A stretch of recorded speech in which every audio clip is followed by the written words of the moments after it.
Akhirnya Kaisang dipersiapkan untuk jadi gubernur di Jawa Tengah. Sekali lagi kandang banteng diobrak-abrik. Hasil survei terbaru Lembaga Survei Indonesia atau LSI menunjukkan adanya pengaruh Presiden Joko Widodo terhadap perolehan suara putra bungsunya Kaisang Pangarep di bursa calon gubernur Jawa Tengah.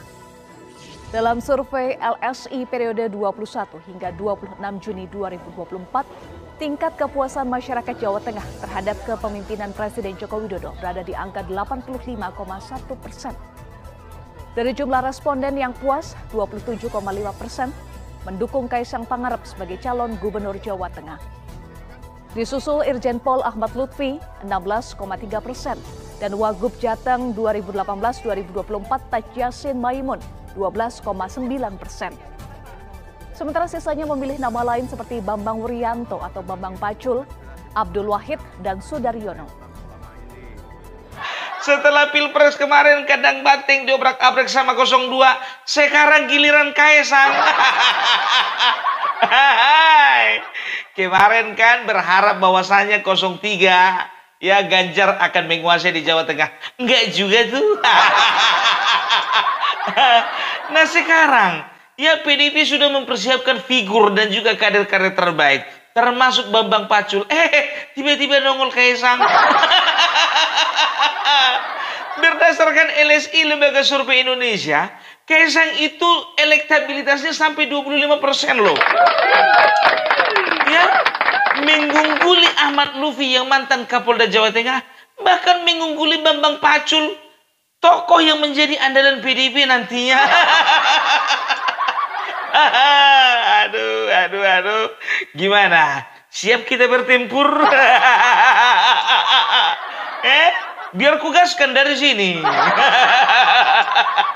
Aku suka kali kalau udah urusan mengobrak-abrik ini.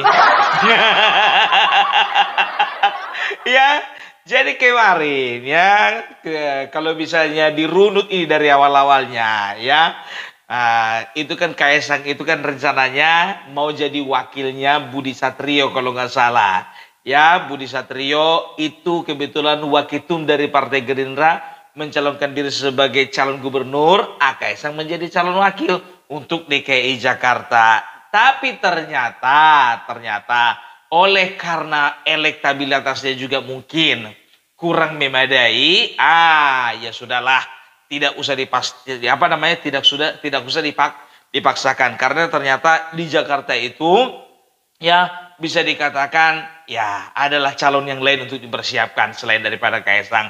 Bagi-bagi tugas. Iya, bagi-bagi tugas lah, ya kan? Karena dia sudah cek ombak beberapa kali. Budi Satrio artinya apa? Akhirnya apa? Mundur. Ya, Kaisang digadang-gadang untuk menjadi calon gubernur. Ternyata elektabilitasnya di Jawa Tengah itu melampaui 25%, melampaui jauh daripada elektabilitasnya di Jakarta. Ya udahlah, ditinggalkanlah itu Jakarta. Tapi ujung-ujungnya apa? Ujung-ujungnya ya partai banteng pasti pusing. Ini adalah langkah yang tidak bisa ditebak. Karena mereka berpikir ya bahwasanya Jawa Tengah ini nggak akan kemana-mana, udah pasti kami di sini. Tiba-tiba Kaisang meninggalkan DKI Jakarta. Bisa hancur, bisa rusak rencana ini. Ya kan, mereka sudah persiapkan caranya begini, strateginya begini. Rusak gara-gara Kaisang. Ya, jangan sampai salah kita ya. Tahu ndak kalian, Kaisang itu gimana pun juga itu tokoh muda.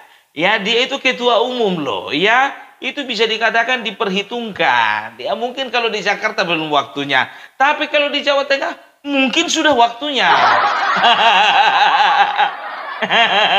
Ya, setelah dia meninggalkan persaingan dengan Anies, ya kan, dan setelah itu tahu nggak kalian, Anies pun juga sekarang kebingungan, ya. Kenapa kebingungan? Ternyata partai yang tadinya mengusung, ya, akhirnya atrek atau tarik diri. PDIP nggak mau lagi dukung Anies, PKB juga nggak mau lagi dukung Anies, Nasdem juga nggak mau lagi dukung Anies. Mereka udah punya calon sendiri-sendiri. PKB marah sempat sama PKS. Jangan bypass. PKB katakan apa? Jangan bikin si Anies itu ditarik menjadi kadernya PKS. Kalau Anies dijadikan kader PKS, kami nggak mau ikut. Ya, kan udah ku bilang dari kemarin di awal-awal, ya kan? Yang membuat Anies itu nilai jualnya tinggi itu kan kalian itu partai politik. Ya, ini kalau ku bilang ya, ini adalah buntut dari kesombongannya si Anies. Karena apa? Karena sempat dia waktu itu Kaisang bilang apa? Ya kemungkinan terbesarnya itu saya dipasangkan dengan Anies. Ya kan? Tapi Anies udah kepedean. Enak kali kau, aku senior di sini. Ujung-ujungnya begini. Jangan sombong, kau partai tidak punya. Secara politik, Kaisang itu lebih tinggi derajat daripadamu, ya kan? Dia itu ketua umum. Lah kau ketua apa? PKK. Ya, kembali lagi kita ke Kaisang ya.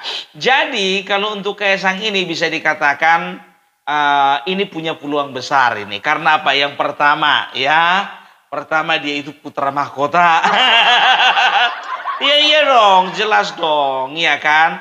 Bukankah ketika kita dalam memilih calon suami atau calon istri, orang tua kita katakan apa? Dok, nah kalau misalnya kalian itu mau milih suami atau suami milih istri, yang mbok ya diperiksa dulu bibit bobot sama bebeknya. Ini kan udah jelas. Bibit bobot bebeknya udah jelas. Iya kan? Anak presiden. Bukan masalah anak presidennya itu, tapi anak presiden yang bersih. Kecuali kalau misalnya dia pernah kemarin main-mainin proyek, barulah kita nggak usah pilih dia. Ya kan, bibitnya udah jelas. Presiden Joko Widodo, seorang pemimpin luar biasa yang membawa Indonesia ini kepada perubahan. Opung kau menjilat lagi, muncung kalian itu. Menjilat, terus kalian bilang menjilat. Itu yang pertama. Jadi apa artinya? Jadi di sana pun di Jawa Tengah, karena Joko Widodo juga orang Jawa Tengah, orang Solo, otomatis di sana itu lebih memilih yang namanya anak dari seorang pemimpin yang berasal dari kampung mereka sendiri gitu loh ya. Itu yang pertama. Baru yang kedua ya, yang namanya Kaisang ini ya, beliau adalah bisa dikatakan mewakili kaum milenial, ya kaum Gen Z. Ya, bisa dikatakan kan kalau yang namanya Jawa Tengah itu bisa dikatakan 43% itu pemilih kaum Gen Z. Iya, itu dia. Dan ini angka yang tidak main-main ini biar tahu kalian ya. Ini sudah melalui sebuah observasi ya. Jadi kalau bisa dikatakan sangat memungkinkanlah Kaisang untuk memenangkan pertarungan di sana. Karena apa? Ya karena Kaisang itu orangnya bisa dikatakan update gitu loh ya. Baru berikutnya, Kaisang kenapa bisa dikatakan memungkinkan untuk memimpin Jawa Tengah ya? Karena Kaisang itu seorang bisa dikatakan seorang pengusaha kreatif, pengusaha ekonomi kreatif ya kan?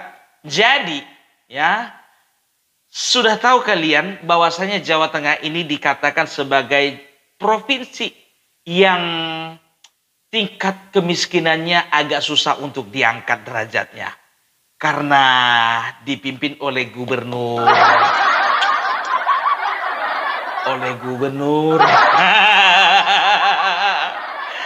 Jadi tahu sendiri kan gubernurnya juga sendiri kemarin Ganjar itu mengatakan bahwasanya ya saya gagal. Saya gagal membawa Jawa Tengah menjadi sebuah provinsi dengan tingkat ekonomi yang bisa ya di atas sekian persen lah gitu peningkatannya. Ternyata apa? Enggak ada. Ya, tapi kalau misalnya Kaisang nanti kita optimis ya bahwasanya dia itu punya visi ke depan ya. Karena apa? Jawa Tengah itu harus bisa bergerak, roda ekonominya bukan hanya dari alam saja, tapi ekonomi kreatif itu akan dibangkitkan kembali. Iya dong, ya kan? Coba perhatikan, universitas berapa banyak di Jawa Tengah? Ya, yang di universitas itu kira-kira gimana? ya. Udah pasti yang kuliah di sana anak-anak muda kan. Aku yakin ketika Kaisang menjadi gubernur di sana, maka dia akan menggerakkan setiap mahasiswa untuk bukan hanya mencari pekerjaan, tapi bisa menciptakan pekerjaan. Buktinya itu elektabilitasnya 25%. Terserah kalian kalau kalian mau katakan, oh LSI itu adalah bayaran. Bayaran. Dari kemarin kayak gitu, kalau misalnya nggak sesuai dengan kalian, kalian bilang bayaran. Kalau sesuai dengan kalian, kalian bilang ini adalah lembaga survei yang kredibel. Masih ingat aku waktu Ganjar kemarin menang dua periode. Semua percaya semua sama lembaga survei. Tiba pas giliran sekarang, nggak ada yang percaya sama lembaga survei. Gitu dia. Dan juga Ahmad Lutfi ya. Kalau untuk sekarang ini bisa dikatakan ya bagus juga. Kemarin itu sempat dia itu rate-nya tertinggi ya kalau untuk polling. Tapi kalau untuk sekarang ini ya mungkin ya beliau itu akan dipasangkan sama Kaisang, nggak tahu juga kita. Ya, entah Kaisang jadi gubernurnya, Ahmad Lutfi jadi wakilnya, atau sebaliknya. Ahmad Lutfi jadi gubernurnya, Kaisang jadi wakilnya.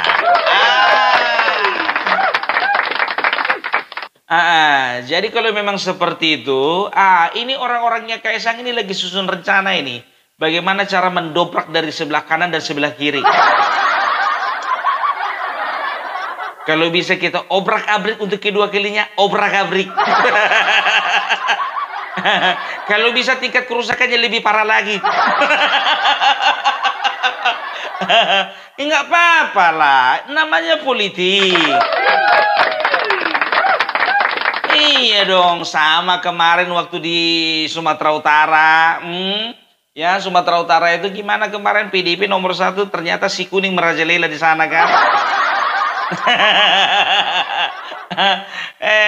Apa yang nggak bisa terjadi? Semuanya itu bisa terjadi ya. Tapi itulah dia, sepertinya terah Jokowi yang akan memimpin Jawa Tengah ya.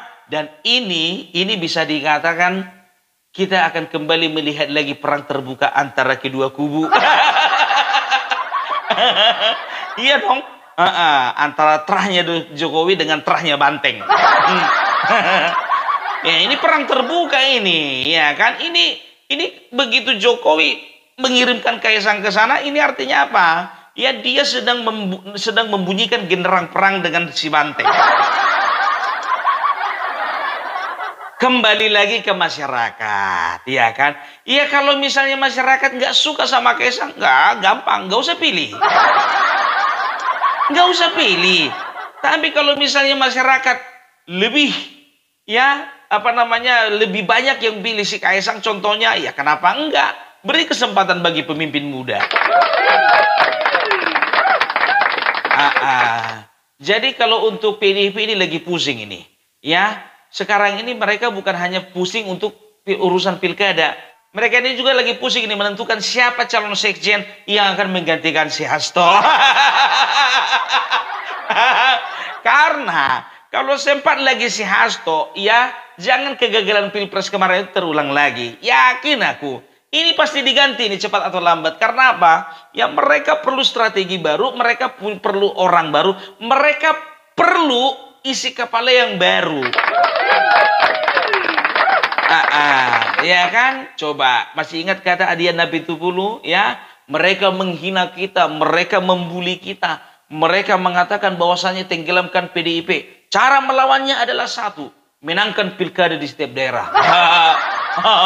Masa sih? Oke, kita buktikan. Iya, ya, oke lah kalau kayak gitu ya. Ini aja dulu dari Opung Parbelak. Itulah dulu situasi terkini mengenai Kaisang ya akan menjadi calon gubernur di Jawa Tengah. Ya, salam Parbelak, salam NKRI harga mati.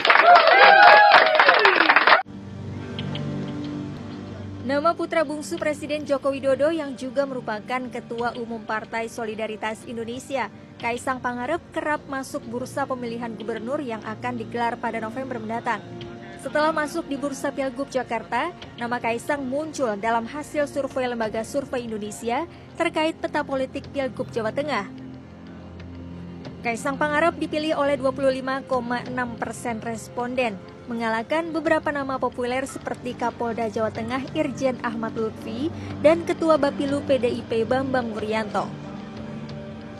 Meski begitu, Ketua DPP PDI Perjuangan dan anggota DPR Said Abdullah belum ingin mengambil kesimpulan berdasarkan hasil survei ini.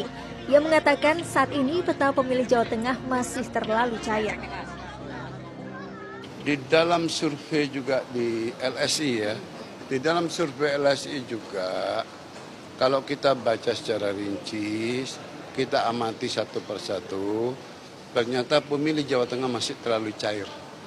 Sehingga tidak bisa ngambil kesimpulan dini saat ini. Karena kalau kemudian katakanlah tertinggi, batas tertingginya berapa? Di 20-an, itu belum mengangkat untuk menjadi calon. Dari sisi pandangan kami terhadap pembacaan kami pada survei LSI. Tapi di Jateng sendiri PDP masih nyiapin nama Mas Pacul aja atau ada nama lain sih Mas sebenarnya? Banyak nama. Banyak nama. Ada Mas Pacul, ada Mas Hendi. Itu aja, gua.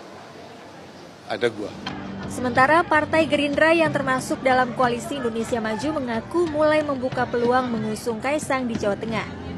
Iya, saya pikir kalau Jawa Tengah kan kampungnya Pak Jokowi besar di sana, keluarganya juga kemarin keluarga besar Pak Jokowi all out memenangkan Pak Prabowo di Jawa Tengah. Ya, jadi kalau Mas Kaisang maju, saya pikir sambutannya pasti akan luar biasa dari konstituen kami. Ya.